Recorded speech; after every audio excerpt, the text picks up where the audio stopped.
नमस्कार, वेदांत लोक में आपका स्वागत है। यह वीडियो लंका कांड का चौथा भाग है। इस भाग में आप सुनेंगे कुंभकर्ण युद्ध और उसकी परम गति, मेघनाद का युद्ध, राम जी का लीला से नागपाश में बंधना, मेघनाद यज्ञ विध्वंस युद्ध और मेघनाद का उद्धार, रावण का युद्ध के लिए प्रस्थान, वानर राक्षसों का युद्ध, लक्ष्मण रावण युद्ध और रावण मूर्छा। इसके बाद सुनेंगे रावण यज्ञ विध्वंस और राम रावण युद्ध। कुंभकर्ण युद्ध और उसकी परम गति। विभीषण ने कहा, हे नाथ, पर्वत के समान विशाल देह वाला कुंभकर्ण आ रहा है। वानरों ने जब कानों से इतना सुना तब वे बलवान किलकिलाकर दौड़े, वृक्ष और पर्वत उखाड़कर उठा लिए और क्रोध से दांत कटकटाकर उन्हें उसके ऊपर डालने लगे। रीछ वानर एक एक बार में ही करोड़ों पहाड़ों के शिखरों से उस पर प्रहार करते हैं, परंतु इससे न तो वह विचलित हुआ और न ही शरीर ही टाले टला, जैसे फलों की मार से हाथी पर कुछ भी असर नहीं होता। तब हनुमान जी ने उसे एक घूंसा मारा, जिससे वह व्याकुल होकर पृथ्वी पर गिर पड़ा। फिर उसने उठकर हनुमान जी को मारा। वे चक्कर खाकर तुरंत ही पृथ्वी पर गिर पड़े। फिर उसने नल नील को पृथ्वी पर पछाड़ दिया और दूसरे योद्धाओं को भी जहां तहां पटक पटक कर डाल दिया। वानर सेना भाग चली। सब अत्यंत भयभीत हो गए, कोई सामने नहीं आता। सुग्रीव समेत अंगद आदि वानरों को मूर्छित करके फिर वह बल की सीमा कुंभकर्ण वानर राज सुग्रीव को कांख में दबाकर चला। शिवजी कहते हैं, हे उमा, श्री रघुनाथ जी वैसे ही नरलीला कर रहे हैं जैसे गरुड़ सर्पों के समूह में मिलकर खेलता हो। जो भौहों के इशारे मात्र से काल को भी खा जाता है, उसे कहीं ऐसी लड़ाई शोभा देती है। भगवान इसके द्वारा जगत को पवित्र करने वाली वह कीर्ति फैलाएंगे जिसे गा गा कर मनुष्य भवसागर से तर जाएंगे। मूर्छा जाती रही। तब मारुति हनुमान जी जागे और फिर वे सुग्रीव को खोजने लगे। सुग्रीव की भी मूर्छा दूर हुई। तब वे मरे हुए से होकर नीचे गिर पड़े। कुंभकर्ण ने भी उनको मृतक जाना, पर जब उन्होंने कुंभकर्ण के नाक कान दांतों से काट लिए और फिर गरजकर आकाश की ओर चले, तब कुंभकर्ण ने जाना कि वे जीवित हैं। उसने सुग्रीव का पैर पकड़कर उनको पृथ्वी पर पछाड़ दिया। फिर सुग्रीव ने बड़ी फुर्ती से उठकर उसको मारा और तब बलवान सुग्रीव प्रभु के पास आए और बोले, कृपा निधान प्रभु की जय हो, जय हो, जय हो। नाक कान काटे गए ऐसा मन में जानकर बड़ी ग्लानि हुई और कुंभकर्ण क्रोध करके लौटा। एक तो वह आकृति से ही भयंकर था और फिर बिना नाक कान का होने से और भी भयानक हो गया। उसे देखते ही वानरों की सेना में भय उत्पन्न हो गया। रघुवंश मणि की जय हो, जय हो, ऐसा पुकार कर वानर दौड़े और सब ने एक ही साथ उस पर पहाड़ और वृक्षों के समूह छोड़े।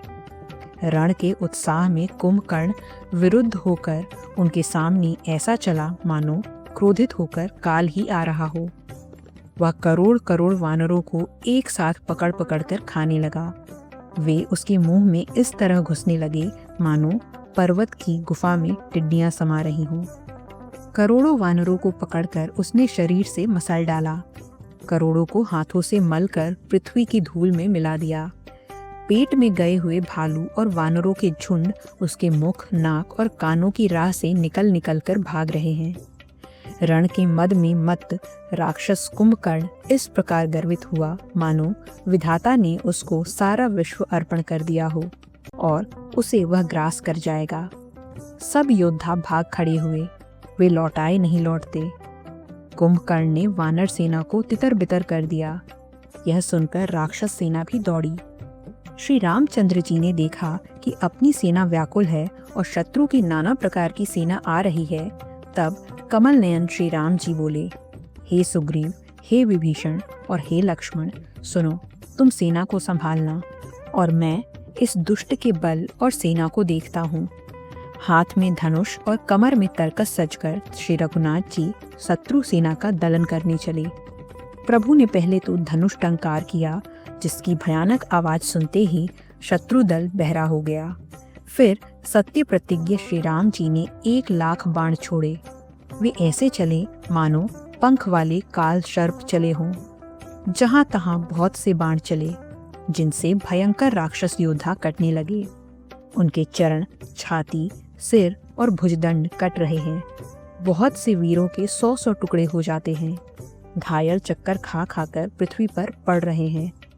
उत्तम योद्धा फिर संभलकर उठते और लड़ते हैं। बाण लगते ही वे मेघ की तरह गरजते हैं। बहुत से तो कठिन बाण को देखकर ही भाग जाते हैं। बिना सिर के प्रचंड धड़ दौड़ रहे हैं और पकड़ो पकड़ो, मारो मारो चिल्ला रहे हैं। प्रभु के बाणों ने क्षण मात्र में भयानक राक्षसों को काट कर रख दिया। फिर वे सब बाण लौटकर श्री रघुनाथ जी के तरकस में घुस गए। कुंभकर्ण ने मन में विचार कर देखा कि श्री राम जी ने क्षण मात्र में राक्षसी सेना का संहार कर डाला। तब वह महाबली वीर अत्यंत क्रोधित हुआ और उसने गंभीर सिंहनाद किया। वह क्रोध करके पर्वत उखाड़ लेता है और जहाँ भारी भारी वानर योद्धा होते हैं वहाँ डाल देता है। बड़े बड़े पर्वतों को आते देखकर प्रभु ने उनको बाणों से काटकर धूल के समान चूर चूर कर डाला। फिर श्री रघुनाथ जी ने क्रोध करके धनुष को तानकर बहुत से अत्यंत भयानक बाण छोड़े। वे बाण कुंभकर्ण के शरीर में घुसकर इस प्रकार निकल जाते हैं कि उसका पता नहीं चलता, जैसे बिजलियां बादल में समा जाती हैं। उसके काले शरीर से रुधिर बहता हुआ ऐसा शोभा देता है मानो काजल के पर्वत से गेरू के पनाले बह रहे हों। उसे व्याकुल देखकर रीछ वानर दौड़े। वे ज्यों ही निकट आए त्यों ही वह हंसा और बड़े जोर से गरजा तथा करोड़ करोड़ वानरों को पकड़कर वह गजराज की तरह उन्हें पृथ्वी पर पटकने लगा और रावण की दुहाई देने लगा। यह देखकर रीछ वानरों के झुंड ऐसे भागे जैसे भेड़िए को देखकर भेड़ों के झुंड। शिवजी कहते हैं, हे भवानी, वानर भालू व्याकुल होकर आर्तवाणी से पुकारते हुए भाग चले। वे कहने लगे, हे श्री राम, हे घर के शत्रु, हे शरणागत के दुख हरने वाले, रक्षा कीजिए, रक्षा कीजिए। करुणा भरे वचन सुनते ही भगवान धनुष बाण सुधार कर चले। महाबलशाली श्री राम जी ने सेना को अपने पीछे कर लिया और वे अकेले क्रोधपूर्वक आगे बढ़े। उन्होंने धनुष को खींचकर 100 बाण संधान किए। बाण छूटे और कुंभकर्ण के शरीर में समा गए। बाणों के लगते ही वह क्रोध में भरकर दौड़ा। उसके दौड़ने से पर्वत डगमगाने लगे और पृथ्वी हिलने लगी। उसने एक पर्वत उखाड़ लिया। रघुकुल तिलक श्री राम जी ने उसकी वह भुजा ही काट दी। तब वह बाएं हाथ में पर्वत को लेकर दौड़ा। प्रभु ने उसकी वह भुजा भी काटकर पृथ्वी पर गिरा दी। भुजाओं के कट जाने पर उसने उग्र दृष्टि से प्रभु की ओर देखा, मानो तीनों लोगों को निगल जाना चाहता हो। वह बड़े जोर से चिंगाड़ के मुंह फैलाकर दौड़ा।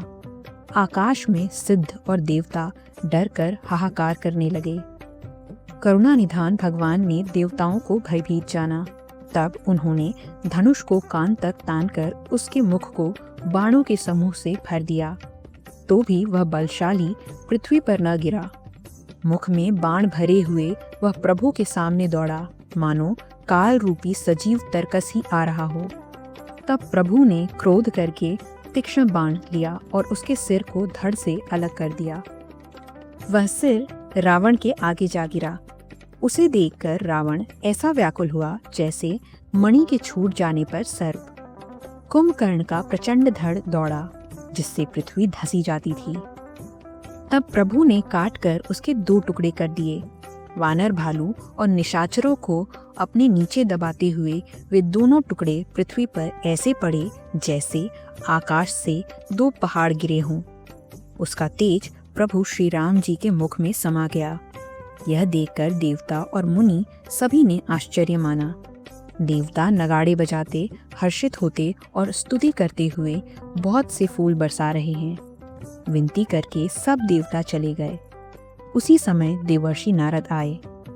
आकाश के ऊपर से उन्होंने श्री हरि के सुंदर वीर रस युक्त गुण समूह का गान किया, जो प्रभु के मन को बहुत ही भाया।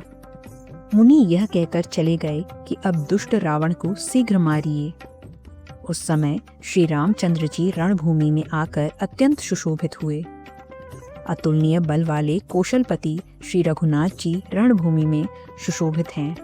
मुख पर पसीने की बूंदें हैं, कमल के समान नेत्र कुछ लाल हो रहे हैं। शरीर पर रक्त के कण हैं, दोनों हाथों से धनुष बाण फिरा रहे हैं। चारों ओर रीछ वानर सुशोभित हैं। तुलसीदास जी कहते हैं कि प्रभु की इस छवि का वर्णन शेष जी भी नहीं कर सकते। शिव जी कहते हैं, हे गिरिजे, कुंभकर्ण जो नीच राक्षस और पाप की खान था, उसे भी श्री राम जी ने अपना परम धाम दे दिया। अतः वे मनुष्य निश्चय ही मंद बुद्धि हैं जो उन श्री राम जी को नहीं भजते। दिन का अंत होने पर दोनों सेनाएं लौट पड़ी। आज के युद्ध में योद्धाओं को बड़ी थकावट हुई, परंतु श्री राम जी की कृपा से वानर सेना का बल उसी प्रकार बढ़ गया जैसे घास पाकर अग्नि बहुत बढ़ जाती है। उधर राक्षस दिन रात इस प्रकार घटते जा रहे हैं जिस प्रकार अपने ही मुख से कहने पर पुण्य घट जाते हैं। रावण बहुत विलाप कर रहा है, बार बार भाई कुंभकर्ण का सिर कलेजे से लगाता है। स्त्रियां उसके बड़े भारी तेज और बल को बखान करके हाथों से छाती पीट पीट कर रो रही हैं। उसी समय मेघनाद आया। उसने बहुत सी कथाएं कहकर पिता को समझाया और कहा, कल मेरा पुरुषार्थ देखिएगा, अभी बहुत बड़ाई क्या करूं। हे तात, मैंने अपने इष्ट देव से जो बल और रथ पाया था, वह बल और रथ अब तक आपको नहीं दिखलाया था। इस प्रकार डींग मारते हुए सवेरा हो गया। लंका के चारों दरवाजों पर बहुत से वानर आ डटे। इधर काल के समान वीर वानर भालू हैं और उधर अत्यंत रणधीर राक्षस। दोनों ओर के योद्धा अपनी अपनी जय के लिए लड़ रहे हैं। चलिए सुनते हैं मेघनाद का युद्ध और राम जी का लीला से नागपाश में बंधना। मेघनाद मायामय रथ पर चढ़कर आकाश में चला गया और अट्ठास करके गरजा, जिससे वानरों की सेना में भय छा गया। वह शक्ति, शूल, तलवार, कृपाण आदि अस्त्र शस्त्र और वज्र आदि बहुत से आयुध चलाने लगा तथा फरसे, परीद, पत्थर आदि डालने और बहुत से बाणों की वर्षा करने लगा। आकाश में 10 दिशाओं में बाण छा गए, मानो मघा नक्षत्र के बादलों ने झड़ी लगा दी हो। पकड़ो पकड़ो मारो ये शब्द कानों से सुनाई पड़ते हैं, पर जो मार रहा है उसे कोई नहीं जान पाता। पर्वत और वृक्षों को लेकर वानर आकाश में दौड़ जाते हैं, पर उसे देख नहीं पाते। इससे दुखी होकर वे लौट आते हैं। मेघनाद ने माया के बल से अटपटी घाटियों, रास्तों और पर्वत कंदराओं को बाणों से छा दिया था। अब कहाँ जाएं यह सोचकर वानर व्याकुल हो गए, मानो पर्वत इंद्र की कैद में पड़े हों। मेघनाद ने हनुमान, अंगद, नल और नील आदि सभी बलवानों को व्याकुल कर दिया। फिर उसने लक्ष्मण जी, सुग्रीव और विभीषण को बाणों से मारकर उनके शरीरों को चलनी कर दिया। फिर वह श्री रघुनाथ जी से लड़ने लगा। वह जो बाण छोड़ता है वे सांप होकर लगते हैं, जो स्वतंत्र, अनंत, एक और निर्विकार हैं। वे खर के शत्रु श्री राम जी लीला से नागपाश में बंध गए। वे नट की तरह अनेकों प्रकार के दिखावटी चरित्र करते हैं। रण की शोभा के लिए प्रभु ने अपने को नागपाश में बंधा लिया, किंतु उससे देवताओं को बड़ा भय हुआ। शिव जी कहते हैं, हे गिरिजे, जिनका नाम जप कर मुनि जन्म मृत्यु की फांसी को काट डालते हैं, वे सर्वव्यापक और विश्व के आधार प्रभु कहीं बंधन में आ सकते हैं। हे भवानी, श्री रामचंद्र जी के इन सगुन लीलाओं के विषय में बुद्धि और वाणी के बल से तर्क नहीं किया जा सकता। ऐसा विचार कर जो तत्वज्ञानी और विरक्त पुरुष हैं, वे सब तर्क छोड़कर श्री राम जी का भजन ही करते हैं। मेघनाद ने सेना को व्याकुल कर दिया। फिर वह प्रकट हो गया और दुर्वचन कहने लगा। इस पर जामवन ने कहा, अरे दुष्ट, खड़ा रह। यह सुनकर मेघनाद को बड़ा क्रोध हुआ। ओरे मूर्ख, मैंने बूढ़ा जानकर तुझको छोड़ दिया था। अरे अधम, अब तू मुझी को ललकारने लगा है। ऐसा कहकर उसने त्रिशूल चलाया। जामवन ने उसी त्रिशूल को हाथ से पकड़ लिया और वह मेघनाद के पीछे दौड़ा और उसे मेघनाद की छाती पर दे मारा। वह देवताओं का शत्रु चक्कर खाकर पृथ्वी पर गिर पड़ा। जामवन ने फिर क्रोध में भरकर पैर पकड़कर उसे घुमाया और पृथ्वी पर पटक दिया। किंतु वरदान की वजह से मेघनाद मारे नहीं मरता। तब जामवन ने उसका पैर पकड़कर उसे लंका पर फेंक दिया। इधर देवर्षि नारद जी ने गरुड़ जी को भेजा। वे तुरंत ही श्री राम जी के पास आ पहुंचे। पक्षीराज गरुड़ जी सब माया सर्पों के समूहों को पकड़कर खा गए और सब वानरों के झुंड माया से रहित हुए। पर्वत, वृक्ष, पत्थर और नख धारण किए हुए वानर क्रोधित होकर दौड़े। निशाचर विशेष व्याकुल होकर भाग चले और भागकर किले पर चढ़ गए। सुनते हैं मेघनाद यज्ञ विध्वंस, युद्ध और उसका उद्धार। मेघनाद की मूर्छा छूटी। तब पिता को देखकर उसे बड़ी शर्म लगी। मैं अजेय यज्ञ करूं, ऐसा मन में निश्चय करके वह तुरंत श्रेष्ठ पर्वत की गुफा में चला गया। यहाँ विभीषण ने यह सलाह विचारी और श्री रामचंद्र जी से कहा, हे प्रभु, देवताओं को सताने वाला दुष्ट मायावी मेघनाद अपवित्र यज्ञ कर रहा है। हे प्रभु, यदि यह यज्ञ सिद्ध हो जाएगा तो हे नाथ, फिर मेघनाद जल्दी जीता ना जा सकेगा। यह सुनकर श्री रघुनाथ जी ने अंगद आदि बहुत से वानरों को बुलाया और कहा, हे भाइयों, सब लोग लक्ष्मण के साथ जाओ और जाकर यज्ञ विध्वंस करो। हे लक्ष्मण, संग्राम में तुम उसे मारना। देवताओं को भयभीत देखकर मुझे बड़ा दुख है। हे भाई सुनो, उसको ऐसे बल और बुद्धि के उपाय से मारना जिससे निशाचर का नाश हो।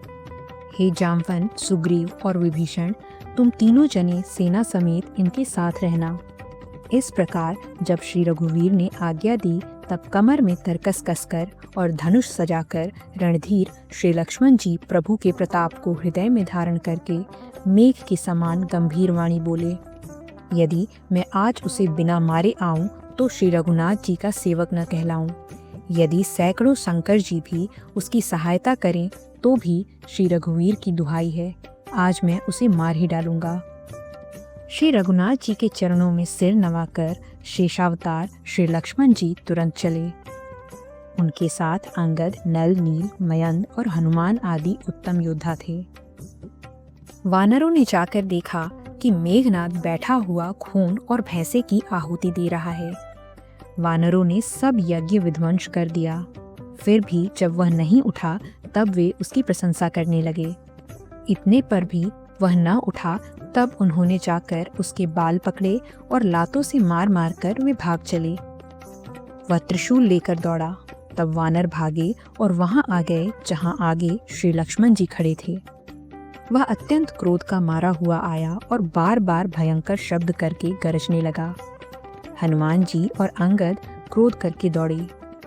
उसने छाती में त्रिशूल मारकर दोनों को धरती पर गिरा दिया। फिर उसने प्रभु श्री लक्ष्मण जी पर प्रचंड त्रिशूल छोड़ा। श्री लक्ष्मण जी ने बाण मारकर उसके 2 टुकड़े कर दिए। हनुमान जी और युवराज अंगद फिर उठकर क्रोध करके उसे मारने लगे, पर उसे चोट न लगी। मेघनाद मारे नहीं मरता। यह देखकर जब वीर लौटे तब वह घोर चिंगाड़ करके दौड़ा। उसे क्रुद्ध काल की तरह आता देखकर लक्ष्मण जी ने भयानक बाण छोड़े। वज्र के समान बाणों को आते देखकर वह दुष्ट तुरंत अंतर्ध्यान हो गया और फिर भांति भांति के रूप धारण करके युद्ध करने लगा। वह कभी प्रकट होता था और कभी छिप जाता था। शत्रु को पराजित न होता देखकर वानर डरे। तब लक्ष्मण जी बहुत ही क्रोधित हुए। लक्ष्मण जी ने मन में यह विचार दृढ़ किया कि इस पापी को मैं बहुत खिला चुका, अब और अधिक खिलाना अच्छा नहीं, अब तो इसे समाप्त ही कर देना चाहिए। कौशलपति श्री राम जी के प्रताप का स्मरण करके लक्ष्मण जी ने बाण का संधान किया। बाण मेघनाद की छाती के बीच में लगा। मरते समय उसने सब कपट त्याग दिया। राम के छोटे भाई लक्ष्मण कहाँ हैं? राम कहाँ हैं? ऐसा कहकर उसने प्राण छोड़ दिए। अंगद और हनुमान कहने लगे, तेरी माता धन्य है, धन्य है जो तू लक्ष्मण जी के हाथों मरा और मरते समय श्री राम लक्ष्मण को स्मरण करके तूने उनके नामों का उच्चारण किया। हनुमान जी ने उसको बिना परिश्रम के ही उठा लिया और लंका के दरवाजे पर रखकर वे लौट आए। उसका मरना सुनकर देवता और गंधर्व आदि सब विमानों पर चढ़कर आकाश में आए। वे फूल बरसाकर नगाड़े बजाते हैं और श्री रघुनाथ जी का निर्मल यश गाते हैं। हे अनंत, आपकी जय हो। हे जगदाधार, आपकी जय हो। हे प्रभु, आपने सब देवताओं का महान विपत्ति से उद्धार किया। देवता और सिद्ध स्तुति करके चले गए। तब लक्ष्मण जी कृपा के समुद्र श्री राम जी के पास आए। रावण ने ज्यों ही पुत्रवध का समाचार सुना, त्यों ही वह मूर्छित होकर पृथ्वी पर गिर पड़ा। मंदोदरी छाती पीट पीट कर और बहुत प्रकार से पुकार पुकार कर बड़ा भारी विलाप करने लगी। नगर के सब लोग शोक से व्याकुल हो गए। सभी रावण को नीच कहने लगे। तब रावण ने सब स्त्रियों को अनेकों प्रकार से समझाया कि समस्त जगत का यह दृश्य रूप नाशवान है, हृदय में विचार कर देखो। रावण ने उनको ज्ञान का उपदेश किया। वह स्वयं तो नीच है, पर उसकी बातें शुभ और पवित्र हैं। दूसरों को उपदेश देने में तो बहुत लोग निपुण होते हैं, पर ऐसे लोग अधिक नहीं जो उन उपदेश के अनुसार आचरण भी करते हैं। रावण का युद्ध के लिए प्रस्थान, वानर राक्षसों का युद्ध, लक्ष्मण रावण युद्ध और रावण मूर्छा। रात बीत गई, सवेरा हुआ। रीछ वानर फिर चारों दरवाजों पर जा डटे।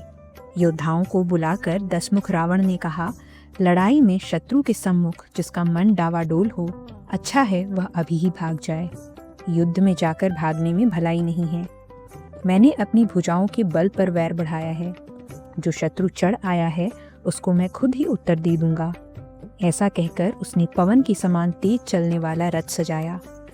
युद्ध बाजे बजने लगे। सब अतुलनीय बलवान वीर ऐसे चले मानो काजल की आंधी चली हो। उस समय असंख्य अपशगुन होने लगे, पर अपनी भुजाओं के बल का बड़ा गर्व होने से रावण उन्हें गिनता नहीं है। अत्यंत गर्व के कारण वह शगुन अपशगुन का विचार नहीं करता। हथियार हाथों से गिर रहे हैं, योद्धा रथ से गिर पड़ते हैं, घोड़े हाथी साथ छोड़कर चिंघाड़ते हुए भाग जाते हैं, सियार गीद कौवे और गधे शब्द कर रहे हैं, बहुत अधिक कुत्ते बोल रहे हैं, उल्लू ऐसे अत्यंत भयानक शब्द कर रहे हैं मानो काल के दूत हों। जो जीवों के द्रोह में रत है, मोह के वश हो रहा है, राम विमुख है और कामासक्त है, उसको क्या कभी स्वप्न में भी संपत्ति, शुभ सगुन और चित्त की शांति हो सकती है? राक्षसों की अपार सेना चली। चतुरंगिनी सेना की बहुत सी टुकड़ियां हैं। अनेकों प्रकार के वाहन, रथ और सवारियां हैं तथा बहुत से रंगों की अनेकों पताकाएं और ध्वजाएं हैं। मतवाले हाथियों के बहुत से झुंड चले, मानो पवन से प्रेरित हुए वर्षा ऋतु के बादल हों। रंग बिरंगे बाना धारण करने वाले वीरों के समूह हैं, जो युद्ध में बड़े शूरवीर हैं और बहुत प्रकार की माया जानते हैं। अत्यंत विचित्र फौज शोभित है, मानो वीर वसंत ने सेना सजाई हो। सेना के चलने से दिशाओं के हाथी डिगने लगे, समुद्र व्याकुल हो गए और पर्वत डगमगाने लगे। इतनी धूल उड़ी कि सूर्य छिप गया, फिर सहसा पवन रुक गया और पृथ्वी अकुला उठी। ढोल और नगाड़े भीषण ध्वनि से बज रहे हैं, जैसे प्रलय काल के बादल गरज रहे हों। भेरी, तुरही और सहनाई में योद्धाओं को सुख देने वाला मारू राग बज रहा है। सब वीर सिंहनाद करते हैं और अपने अपने बल पौरुष का बखान करते हैं। रावण ने कहा, हे उत्तम योद्धाओं, सुनो, तुम रीछ वानरों के झुंड को मसल डालो और मैं दोनों राजकुमार भाइयों को मारूंगा। ऐसा कहकर उसने अपनी सेना सामने चलाई। जब सब वानरों ने यह खबर पाई, तब वे श्री रघुवीर की दुहाई देते हुए दौड़े। वे विशाल और काल के समान कराल वानर भालू दौड़े, मानो पंख वाले पर्वतों के समूह उड़ रहे हों। वे अनेक वर्णों के हैं, नख, दांत, पर्वत और बड़े बड़े वृक्ष ही उनके हथियार हैं। वे बड़े बलवान हैं और किसी का भी डर नहीं मानते। रावण रूपी मतवाले हाथी के लिए सिंह रूप श्री राम जी का जय जयकार करके वे उनके सुंदर यश का बखान करते हैं। दोनों ओर के योद्धा जय जयकार करके अपनी अपनी जोड़ी चुनकर इधर श्री रघुनाथ जी का और उधर रावण का बखान करके परस्पर भिड़ गए। रावण को रथ पर और श्री रघुवीर को बिना रथ के देखकर विभीषण अधीर हो गए। प्रेम अधिक होने से उनके मन में संदेह हो गया कि वे बिना रथ के रावण को कैसे जीत सकेंगे। श्री राम जी के चरणों की वंदना करके वे स्नेहपूर्वक कहने लगे, हे नाथ, आपके न रथ है, न तन की रक्षा करने वाला कवच है और न जूते ही हैं। वह बलवान वीर रावण किस प्रकार जीता जाएगा? कृपा निधान श्री राम जी ने कहा, हे सखे सुनो, जिससे जय होती है वह रथ दूसरा ही है। शौर्य और धैर्य उस रथ के पहिए हैं, सत्य और सदाचार उसकी मजबूत ध्वजा और पताका है। बल, विवेक, इंद्रियों का वश में होना और परोपकार, ये 4 उसके घोड़े हैं, जो क्षमा, दया और समता रूपी डोरी से रथ में जोड़े हुए हैं। ईश्वर का भजन ही उस रथ को चलाने वाला चतुर सारथी है। वैराग्य ढाल है और संतोष तलवार है। दान फरसा है, बुद्धि प्रचंड शक्ति है, श्रेष्ठ विज्ञान कठिन धनुष है। निर्मल और अचल मन तरकस के समान है। मन का वश में होना, अहिंसा आदि यम और शौच आदि नियम, ये बहुत से बाण हैं। ब्राह्मणों और गुरु का पूजन अभेद्य कवच है। इसके समान विजय का दूसरा उपाय नहीं है। हे सखे, ऐसा धर्ममय रथ जिसके हो, उसके लिए जीतने को कोई शत्रु ही नहीं है। हे धीर बुद्धि वाले सखा सुनो, जिसके पास ऐसा दृढ़ रथ हो, वह वीर संसार रूपी महान दुर्जय शत्रु को भी जीत सकता है। रावण की तो बात ही क्या है। प्रभु के वचन सुनकर विभीषण ने हर्षित होकर उनके चरण कमल पकड़ लिए और कहा, हे कृपा और सुख के समूह श्री राम जी, आपने इसी बहाने मुझे महान उपदेश दिया। उधर से रावण ललकार रहा है और इधर से अंगद और हनुमान, राक्षस और रीछ वानर अपने अपने स्वामी की दुहाई देकर लड़ रहे हैं। ब्रह्मा आदि देवता और अनेकों सिद्ध तथा मुनि विमानों पर चढ़े हुए आकाश से युद्ध देख रहे हैं। शिव जी कहते हैं, हे उमा, मैं भी उस समाज में था और श्री राम जी के रण उत्साह की लीला देख रहा था। दोनों ओर के योद्धा रण रस में मतवाले हो रहे हैं। वानरों को श्री राम जी का बल है, इससे वे जीत रहे हैं। एक दूसरे से भिड़ते और ललकारते हैं और एक दूसरे को मसल मसल कर पृथ्वी पर डाल देते हैं। वे मारते, काटते, पकड़ते और पछाड़ देते हैं और सिर तोड़कर उन्हीं सिरों से दूसरों को मारते हैं। पेट फाड़ते हैं, भुजाएं उखाड़ते हैं और योद्धाओं को पैर पकड़कर पृथ्वी पर पटक देते हैं। राक्षस योद्धाओं को भालू पृथ्वी में गाड़ देते हैं और ऊपर से बहुत सी बालू डाल देते हैं। युद्ध में शत्रुओं से विरुद्ध हुए वीर वानर ऐसे दिखाई पड़ते हैं मानो बहुत से क्रोधित काल हों। क्रोधित हुए काल के समान वे वानर खून बहते हुए शरीरों से शोभित हो रहे हैं। वे बलवान वीर राक्षसों की सेना के योद्धाओं को मसलते और मेघ की तरह गरजते हैं। डांट कर चपेटों से मारते, दांतों से काट कर लातों से पीस डालते हैं। वानर भालू चिंघाड़ते और ऐसा छलबल करते हैं जिससे दुष्ट राक्षस नष्ट हो जाएं। वे राक्षसों के गाल पकड़कर फाड़ डालते हैं, छाती चीर डालते हैं और उनकी अतड़ियाँ निकाल कर गले में डाल लेते हैं। वे वानर ऐसे देख पड़ते हैं मानो प्रहलाद के स्वामी श्री नरसिंह भगवान अनेकों शरीर धारण करके युद्ध के मैदान में क्रीड़ा कर रहे हों।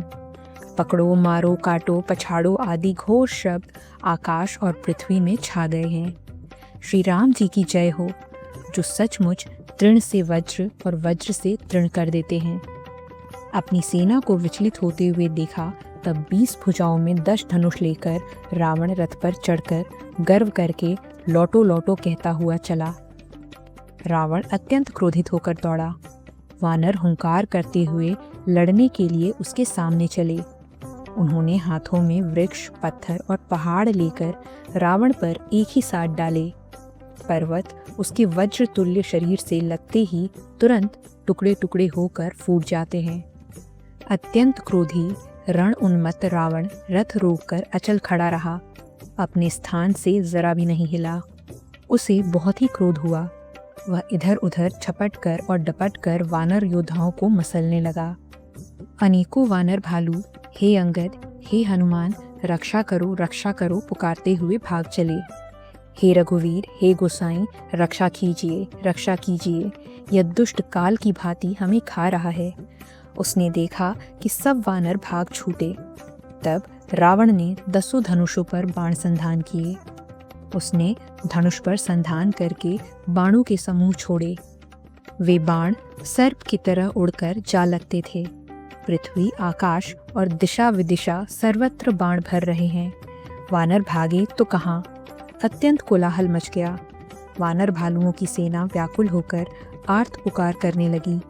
हे रघुवीर, हे करुणा सागर, हे पीड़ितों के बंधु, हे सेवकों की रक्षा करके उनके दुख को हरने वाले हरि, रक्षा कीजिए। अपनी सेना को व्याकुल देखकर, कमर में तरकस कसकर और हाथ में धनुष लेकर श्री रघुनाथ जी के चरणों पर मस्तक नवाकर लक्ष्मण जी क्रोधित होकर चले। लक्ष्मण जी ने पास जाकर कहा, ओरे दुष्ट, वानर भालुओं को क्या मार रहा है? मुझे देख, मैं तेरा काल हूँ। रावण ने कहा, रे मेरे पुत्र के घातक, मैं तुझी को ढूंढ रहा था। आज तुझे मारकर अपनी छाती ठंडी करूंगा। ऐसा कहकर उसने प्रचंड बाण छोड़े। लक्ष्मण जी ने सबके सैकड़ों टुकड़े कर डाले। रावण ने करोड़ों अस्त्र शस्त्र चलाए। लक्ष्मण जी ने उनको तिल के बराबर करके काट कर हटा दिया। फिर अपने बाणों से उस पर प्रहार किया और उसके रथ को तोड़कर सारथी को मार डाला। रावण के 10 मस्तकों में 100-100 बाण मारे। वे सिरों में ऐसे बैठ गए मानो पहाड़ के शिखरों में सर्प प्रवेश कर रहे हों। फिर 100 बाण उसकी छाती में मारे। वह पृथ्वी पर गिर पड़ा। उसे कुछ भी होश न रहा। फिर मूर्छा छूटने पर वह प्रबल रावण उठा और उसने वह शक्ति चलाई जो ब्रह्मा जी ने उसे दी थी। वह ब्रह्मा की दी हुई प्रचंड शक्ति लक्ष्मण जी की ठीक छाती में लगी। वीर लक्ष्मण जी व्याकुल होकर गिर पड़े। तब रावण उन्हें उठाने लगा, पर उसके अतुलित बल की महिमा यूं ही रह गई। वह उन्हें उठा न सका। जिनके एक ही सिर पर ब्रह्मांड रूपी भवन धूल के एक कण के समान विराजता है, उन्हें मूर्ख रावण उठाना चाहता है। वह तीनों भुवनों के स्वामी लक्ष्मण जी को नहीं जानता। यह देखकर पवन पुत्र हनुमान जी कठोर वचन बोलते हुए दौड़े। हनुमान जी के आते ही रावण ने उन पर अत्यंत भयंकर घूसे का प्रहार किया। हनुमान जी घुटने टेक कर रह गए, पृथ्वी पर गिरे नहीं और फिर क्रोध से भरे हुए संभल कर उठे। हनुमान जी ने रावण को एक घूसा मारा। वह ऐसा गिर पड़ा जैसे वज्र की मार से पर्वत गिरा हो। मूर्छा भंग होने पर फिर वह जगा और हनुमान जी के बड़े भारी बल को सराहने लगा। हनुमान जी ने कहा, मेरे पौरुष को धिक्कार है और मुझे भी धिक्कार है जो हे देवद्रोही तू अब भी जीता रह गया। ऐसा कहकर और लक्ष्मण जी को उठाकर हनुमान जी श्री रघुनाथ जी के पास ले आए। यह देखकर रावण को आश्चर्य हुआ। श्री रघुवीर ने लक्ष्मण जी से कहा, हे भाई, हृदय में समझो, तुम काल के भी भक्षक और देवताओं के रक्षक हो। ये वचन सुनते ही कृपालु लक्ष्मण जी उठ बैठे। वह कराल शक्ति आकाश को चली गई। लक्ष्मण जी फिर से धनुष बाण लेकर दौड़े और बड़ी शीघ्रता से शत्रु के सामने आ पहुंचे। फिर उन्होंने बड़ी ही शीघ्रता से रावण के रथ को चूर चूर कर और सारथी को मारकर रावण को व्याकुल कर दिया। 100 बाणों से उसका हृदय बेध दिया, जिससे रावण अत्यंत व्याकुल होकर पृथ्वी पर गिर पड़ा। तब दूसरा सारथी उसे रथ में डालकर तुरंत ही लंका को ले आया। प्रताप के समूह श्री रघुवीर के भाई श्री लक्ष्मण जी ने फिर आकर प्रभु के चरणों में प्रणाम किया।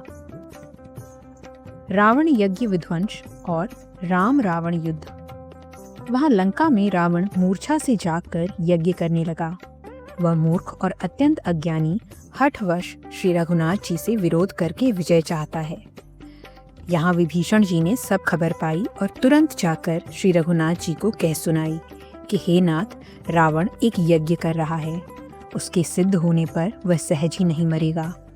हे नाथ, तुरंत वानर योद्धाओं को भेजिए जो यज्ञ का विध्वंस करें। प्रातः काल होते ही प्रभु ने वीर योद्धाओं को भेजा। हनुमान और अंगद आदि सब दौड़े। वानर खेल से ही कूदकर लंका पर जा चढ़े और निर्भय रावण के महल में जा घुसे। ज्यों ही उसको यज्ञ करते देखा, त्यों ही सब वानरों को बहुत क्रोध हुआ। उन्होंने कहा, अरे ओ निर्लज, रणभूमि से घर भाग आया और यहाँ आकर बगुले का सा ध्यान लगाकर बैठा है।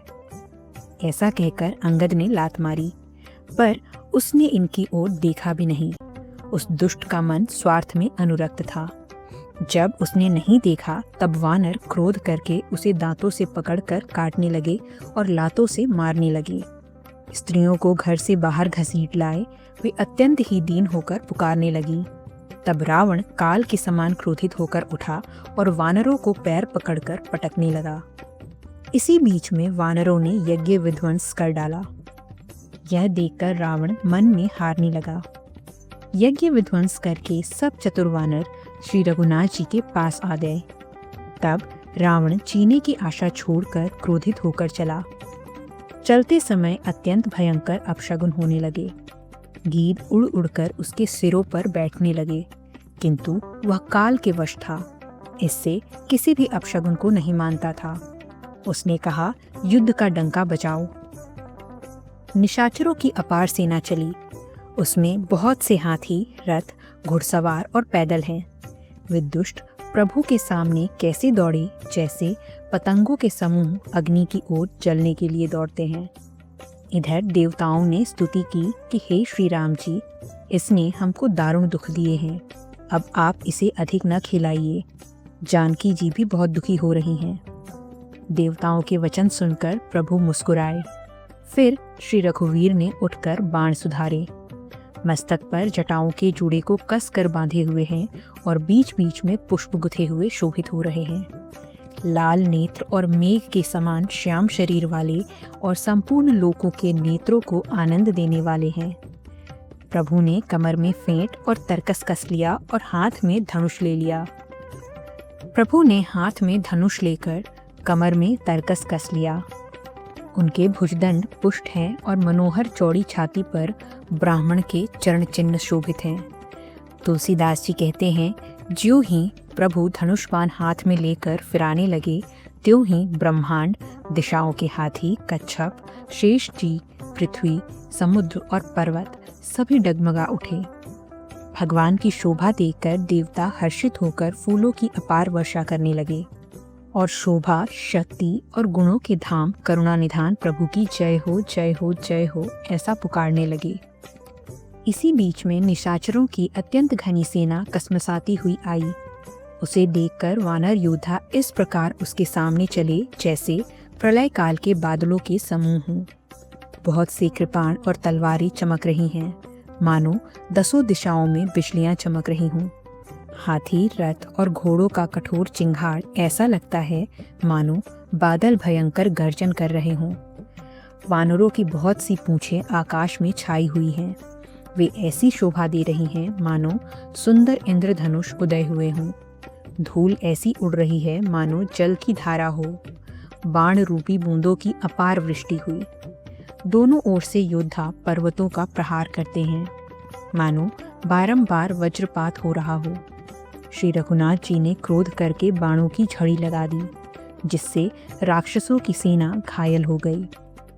बाण लगते ही वीर चित्कार कर उठते हैं और चक्कर खा खाकर जहां तहां पृथ्वी पर गिर पड़ते हैं। उनके शरीरों से ऐसे खून बह रहा है मानो पर्वत के भारी झरनों से जल बह रहा हो। इस प्रकार डरपोकों को भय उत्पन्न करने वाली रुधिर की नदी बह चली। दोनों दल उसके दोनों किनारे हैं। रथ रेत है और पहिए भंवर हैं। यह नदी बहुत भयावनी बह रही है। हाथी, पैदल, घोड़े, गधे और अनेकों सवारियां ही इस नदी के जल जंतु हैं। बाण, शक्ति और तोमर सर्प हैं। धनुष तरंगे हैं और ढाल बहुत से कछुए हैं। वीर पृथ्वी पर इस तरह गिर रहे हैं मानो नदी किनारे के वृक्ष ढह रहे हों।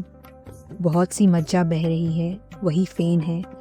डरपोक जहाँ इसे देखकर डरते हैं, वहीं उत्तम योद्धाओं के मन में सुख होता है। भूत, पिशाच और बैताल बड़े बड़े झोटों वाले महान भयंकर झोटिल और प्रमथ इस नदी में स्नान करते हैं। कौवे और चील भुजाएं लेकर उड़ते हैं और एक दूसरे से छीन कर खा जाते हैं। कोई कहते हैं, अरे मूर्खों, ऐसी बहुतायत है, फिर भी तुम्हारी दरिद्रता नहीं जाती। घायल योद्धा तट पर पड़े कराह रहे हैं, मानो जहाँ तहाँ अधमरे पड़े हों। गीध आते खींच रहे हैं, मानो मछली मार नदी तट पर से चित लगाए हुए बंसी से मछली पकड़ रहे हों। बहुत सी योद्धा बहे जा रहे हैं और पक्षी उन पर चढ़े चले जा रहे हैं, मानो वे नदी में नौका क्रीड़ा खेल रहे हों। योगिनियाँ खप्परों में भर भर कर खून जमा रही हैं, भूत पिशाचों की स्त्रियां आकाश में नाच रही हैं। चामुंडाएं योद्धाओं की खोपड़ियों का करताल बजा रही हैं और नाना प्रकार से गा रही हैं। गीदड़ों के समूह कटकट शब्द करते हुए मुर्दों को काटते और खाते हैं। करोड़ों धड़ बिना सिर के घूम रहे हैं और सिर पृथ्वी पर पड़े जय जय बोल रहे हैं। मुंड जय जय बोलते हैं और प्रचंड धड़ बिना सिर के दौड़ते हैं। पक्षी खोपड़ियों में उलझ उलझ कर परस्पर लड़े मरते हैं। उत्तम योद्धा दूसरे योद्धाओं को ढहा रहे हैं। श्री रामचंद्र जी के बल से वानर राक्षसों के झुंडों को मसल डालते हैं। श्री राम जी के बाण समूहों से भरे हुए योद्धा लड़ाई के मैदान में सो रहे हैं। रावण ने हृदय में विचारा कि राक्षसों का नाश हो गया है, मैं अकेला ही हूँ और वानर भालू बहुत हैं, इसलिए अब मैं अपार माया रचूं। और यहीं पर लंका कांड का यह चौथा भाग समाप्त होता है। धन्यवाद हमारे साथ बने रहने के लिए। अगर आप ऐसी कथाएं पसंद करते हैं तो वेदांत लोक को ज़रूर सब्सक्राइब करें, वीडियो को लाइक करें और अपने विचार कमेंट में साझा करें। जय श्री राम।